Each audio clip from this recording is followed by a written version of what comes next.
Yo, what is going on YouTube? This is Delta back again with another Call of Duty Mobile video. Where in today's video, I am actually going to be doing a sequel to a very old video. If that's going to get a lot of views, I might as well milk it for a sequel. And today we are going to be doing how to pre-aim in Call of Duty Mobile, the sequel. Also, I just want to give a few notes before this video starts. Thank you all so much for 1,000 subscribers. I really appreciate each and every one of you who have supported me on this journey. My next goal is 1.6k because I want to beat the population of my school, which is about 1.5k and a bit more. So 1.6k is actually the goal. Also, if you can't tell, I am using a new microphone, so I hope this sounds a bit better. Only reason is I can't really use my old microphone, which was my headset mic, on my PC, so I needed an external microphone, so I hope this one sounds pretty good. So yeah, without further ado, I don't want to waste any of your times. This is a tips and tricks video, so let's get right into the video. So the first thing you want to know about pre-aiming is actually a very simple tactic called centering. Now this is the act of placing your crosshair in the right area. So you don't just want to walk around aimlessly putting your crosshair in random positions that is not going to help you. You want to line your crosshair in an area where an enemy could potentially be. So for an example, in this doorway right here, if I am walking in, and there could be an enemy potentially on this side or in this corner, I'm not going to walk through this doorway straight, because if an enemy is there and I finally see him after I walk through the doorway, I have to walk in, turn, ADS, and then start shooting, and that's not effective at all. What you want to do is when you're walking through this doorway, you want to be walking through with your crosshair already moved towards an area where an enemy could potentially be, something like this. So let's say I'm passing through this area right here. I want to be already centering my crosshair. So that is pretty much all you need to know for centering. Next, you want to know how to hold angles, and this is the defensive way of using pre-aiming. So holding angles is a great way to kill unsuspecting opponents in the most efficient way possible. Now before I get into this, you should know something called a head glitch. Basically, when you use a head glitch, for example, let's try to find a good head glitch. So here's a good example of a head glitch. What you can do is you can aim your sights over this wall, and the enemy will only be able to see your head. However, you can see pretty much everything. But when your enemy actually looks at you, they can only see your head. So if they try to laser you from across the map, you're going to be able to see everything. So they are going to be super easy to hit for you. However, your enemy only has this teeny tiny spot, which is your head, and it's going to make recoil control very vital for them. So holding head glitches when you're pre-aiming is really, really good. I cannot stress that enough. So the way holding angles works is when you either stay in one spot, which could be a head glitch, or a wall. So like, let's say we go over here, you can hold angles like this and minimize the part of your body that is being exposed.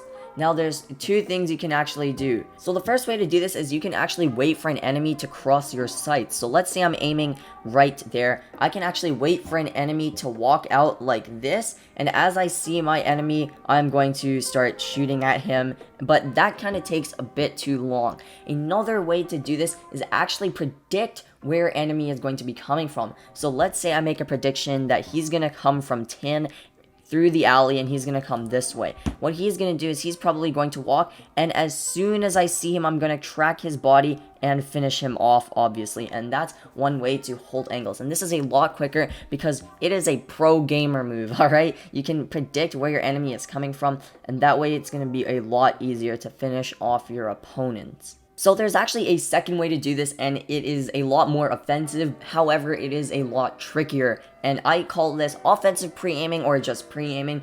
And this works by actually pushing into different areas of the map while using little bits of holding angles. So let's actually run through an example of this. So let's say I start out in passageway, and I'm gonna move towards the usual B spot sniper area. And what I'm gonna do is, there's probably gonna be an enemy here. So what I'm gonna do is I'm gonna start pre-aiming and move around the corner like that. I'm gonna hold a head glitch to see if anyone's gonna move from this car right here. But usually there are people on this head glitch right here. So I'm gonna slide out and try to aim my sights down as super quick as possible. And I'm gonna keep doing this. Now there might be someone in the warehouse, so I'm gonna hold this head glitch right here, and they could be in 10, so I can hold this entire head glitch right here. I'm gonna slide out into the open to see if anyone's on C flag, and I can push up and use this Jeep or use this truck right here to actually pre-aim into A long. I can pre-aim 10, I can pre-aim trailer. You can do a lot of different things. So that is offense. That's just a quick run through of offensive pre-aiming. Now I'm going to show you some different techniques on how to actually use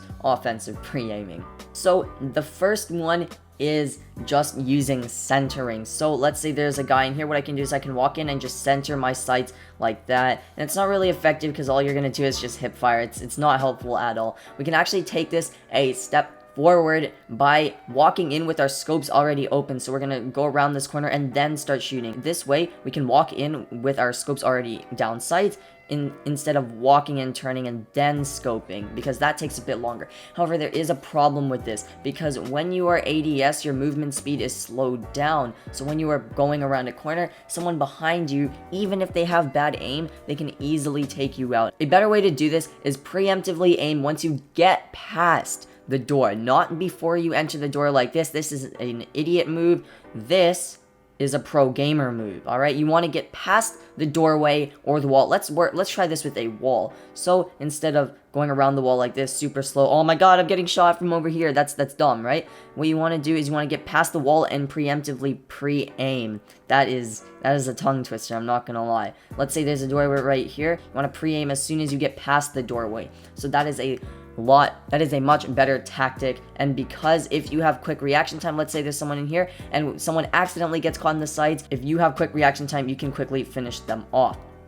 Now we can take this a step even further, and this is where it gets tricky, ladies and gentlemen, and it's a lot easier when you use 4-finger claw. So if you're playing thumbs or 3 fingers, try to learn to play 4 fingers because it's going to help you in the future. There's 3 ways to do this. The first way is to jump through the doorway. What you do is you run up to the doorway and you jump around the corner. You have to time this well so that you jump into the doorway, not jump. You don't want to do something stupid and jump before you even get in. That's so dumb. Like, people will jump like this and then get into the doorway, or get in and then jump. No, you want to get it so that you jump through the doorway and you can laser your opponent. There's another way of doing this, and that is by sliding and ADSing into the doorway or past the wall. So like I could ADS past this wall by sliding out. Same thing with jumping. You don't want to slide once you get in. That's really stupid.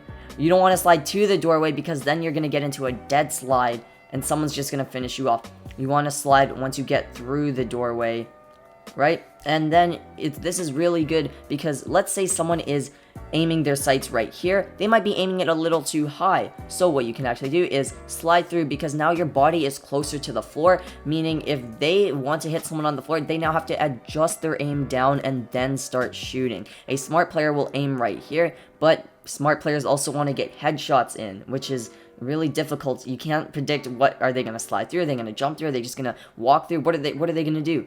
And the final technique, and this definitely requires 4 fingers at least, you want to do a typical slide jump ADS maneuver. Now this works by sliding. Step 1, you want to slide perfectly. Then after you slide, you turn around, ADS, and jump. So you slide ADS. So it's basically slide, ADS, and as you're ADSing, you turn and you jump. Now putting this all together, it looks something like this. You basically just slide, ADS, turn, jump. So like, let's say I'm trying to get past this doorway right here. I'm gonna slide, ADS, turn, and jump. I can slide through the doorway and ADS and jump. Now there's one final technique I want to tell you all about, and that is called Peeker's Advantage. So this is basically when you use the server delay to perform a quick action without your enemy even seeing what's happening. So for example, let's say someone is pre-aiming you and you know that they're pre-aiming you. What you want to do is use a quick successive action to peek out, quickly kill them like that. So don't expose yourself, quickly peek out, kill them.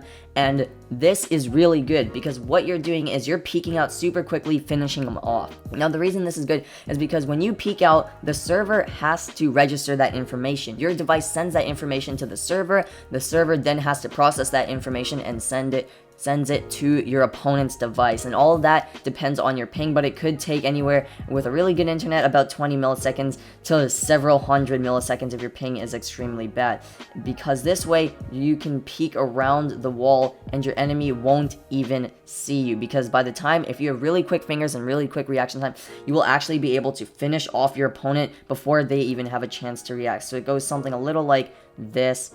That took a long time, but if you do it well, you actually have a chance just to laser your opponent super quickly. If you can execute the action really quickly, then you have a chance to kill your opponent without them even seeing you. Now that is insane, ladies and gentlemen. By the way, I will be streaming on YouTube on the same channel, so if you guys did enjoy this video, make sure to smash that subscribe button, and I really hope it helped you out.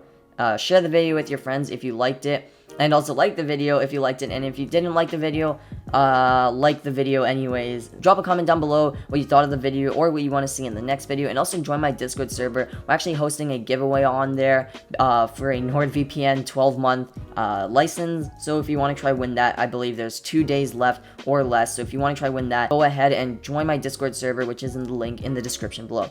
But that is it for today's video, everyone. This is Delta, signing off. Remember to always believe in yourselves, and I will see you all in the next one.